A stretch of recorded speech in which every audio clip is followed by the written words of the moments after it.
Les 7 règles d'or pour construire votre machine de vente. Aujourd'hui, je vais vous parler d'un bouquin qui a fait fureur dans la Silicon Valley, qui est vraiment la bible de la vente là-bas à San Francisco. C'est From Impossible to Inevitable de Aaron Ross et Jason Lemkin. Si vous voulez vraiment progresser dans la vente, en B2B notamment, ou si vous voulez passer une étape supérieure pour votre entreprise, il faut lire ce bouquin.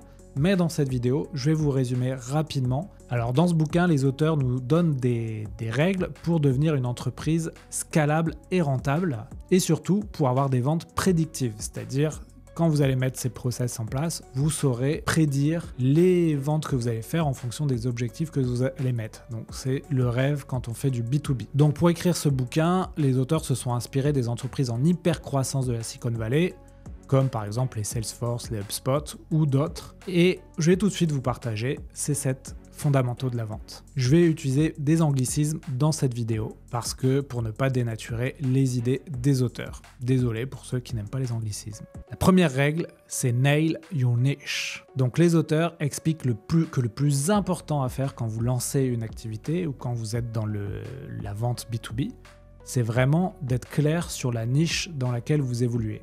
Quelle est la verticale où vous vendez vos produits? Peut-être que vous êtes trop généraliste. Il va falloir se spécialiser. Quand Mark Zuckerberg lance Facebook, il le lance d'abord à Harvard. C'est un réseau social pour les étudiants d'Harvard. Ensuite, ça devient un réseau social pour les étudiants des universités de la côte Est. Ensuite, pour les universités de toutes les États-Unis. Et ensuite, il développe Facebook partout dans le monde, plutôt dans le milieu étudiant. Et maintenant, on connaît ce que Facebook est devenu. Pareil pour Tesla. Tesla, au début, qu'est-ce que c'est? C'est des voitures électriques pour les bobos de la Silicon Valley. Et ensuite, c'est devenu une voiture électrique pour les bobos des États-Unis. Et ainsi de suite, vous avez compris l'idée que j'ai derrière. Pourquoi il faut trouver votre niche? Parce que bien sûr, quand vous faites ça, tout est beaucoup plus facile. Le marketing, le discours de vente, les fonctionnalités à développer, vous restez concentré et focus sur un sujet et un besoin. Deuxième règle, le predictable pipeline. J'adore mon anglais. Donc ici, les auteurs nous expliquent qu'il y a 3 manières pour capturer différents leads. La manière organique, c'est-à-dire le bouche à oreille tout simplement. Donc là, ça va être à quel point votre service et votre produit est bon et va engendrer de nouveaux clients. C'est sans doute le levier le plus puissant aujourd'hui dans la vente, mais aussi le plus dur à mettre en place. Ce qu'ils appellent les nets, c'est-à-dire les leads qui viennent de l'inbound. Donc c'est un terme inventé par la société HubSpot. Donc c'est votre marketing qui va attirer ces leads chez vous. Donc des campagnes email, des campagnes pub sur les réseaux sociaux, dans le métro, à la télé. Vous avez compris le principe. La dernière technique, c'est la technique outbound. Donc, c'est toutes les techniques de prospection pour aller chercher les prospects avec les dents. C'est aussi une des meilleures techniques quand vous lancez une entreprise, c'est de prospecter tout simplement. Donc, si vous êtes un peu au ras des pâquerettes sur la prospection, je vous invite à suivre le podcast Les Héros de la Vente, la newsletter Les Chroniques de la Vente. Vous aurez toutes les techniques pour faire de la outbound facilement et gratuitement. Troisième règle d'or, scalable sales. Qu'est-ce que ça veut dire? Ça veut dire qu'il va falloir rendre exponentielles vos ventes.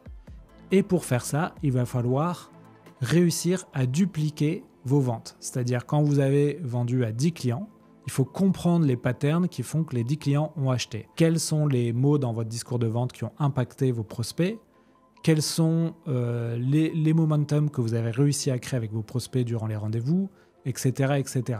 Donc pour faire ça, il va falloir écrire un playbook de vente avec en fait les différentes étapes que vous réalisez quand vous réalisez une vente. Qu'est-ce qui a plu à vos prospects? Donc il ne faut pas hésiter à demander à vos clients qu'est-ce qui a plu dans le cycle de vente à vos prospects. Et surtout, il va falloir, si vous avez une équipe, comprendre comment vous pouvez dupliquer chaque succès.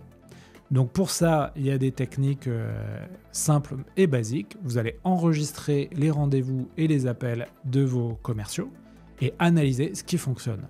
Ensuite, vous allez coacher et entraîner vos commerciaux là-dessus, leur faire revoir les bonnes pratiques et dupliquer la performance. Évitez dans une équipe d'avoir des top performers, un milieu assez moyen et ensuite des gens qui sont à la traîne. Il faut essayer avec les techniques de coaching et d'analyse de mettre tout le monde dans le panier du haut pour avoir ces ventes scalables. Une fois que vous avez trouvé votre product market fit, c'est-à-dire le bon produit pour le bon secteur et le bon besoin, vous allez pouvoir doubler votre panier moyen. Donc ça, c'est le 4e conseil de Aaron Ross et Jason Lemke, c'est double your deal size. Ça peut paraître parfois contre-intuitif pour les entreprises, mais quand vous avez un produit qui fonctionne bien sur un secteur donné, n'hésitez pas à augmenter vos prix. Vous allez voir, parfois, ça va créer encore plus d'attente et de croissance, de FOMO. Et la chose à retenir, c'est qu'il faut monter vos prix jusqu'à rencontrer la friction. Qu'est-ce que c'est la friction ? C'est simplement votre prospect qui vous dit « Ouh là là, je trouve ça vraiment très cher ». Voilà, à ce moment-là, vous allez pouvoir commencer les négociations et vous aurez sans doute atteint votre prix idéal. 5e conseil des auteurs, « Prepare to do time ». Ça veut dire que l'entrepreneuriat et la vente, c'est un marathon. Il va falloir vraiment s'armer de patience et comprendre que le succès n'est pas instantané, que vous allez devoir passer énormément de temps avec votre prospect, vos clients, pour comprendre qu'est-ce qui fonctionne. Il faut être prêt à ça, il faut être conscient des intérêts composés, ce que les Américains appellent le compound effect. C'est-à-dire que tous les efforts que vous allez mettre aujourd'hui dans, par exemple, la création de contenu marketing, la prospection, ça va avoir un effet dans le temps. 6e règle d'or, l'employé ownership. Ça veut dire que qu'est-ce qui se passe quand vous partez de votre entreprise, vous prenez 2 semaines de vacances? Est-ce que tout s'écroule?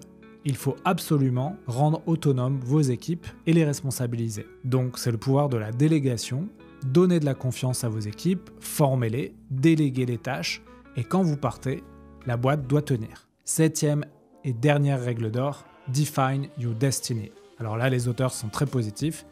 Ils vous disent « Soyez ambitieux, soyez fous ». C'est le fameux « Stay hungry, stay foolish » de Steve Jobs. Donc les opportunités sont bien plus grandes que ce que vous pouvez penser. On a souvent des barrières limitantes quand on lance un projet. Et d'ailleurs, on réfléchit trop et c'est souvent ça qui fait qu'on perd du temps, on procrastine et que le projet échoue. Il faut être dans l'action. L'action va créer l'information et de grandes choses vont arriver. Pour continuer cette vidéo, je vous invite à lire le bouquin.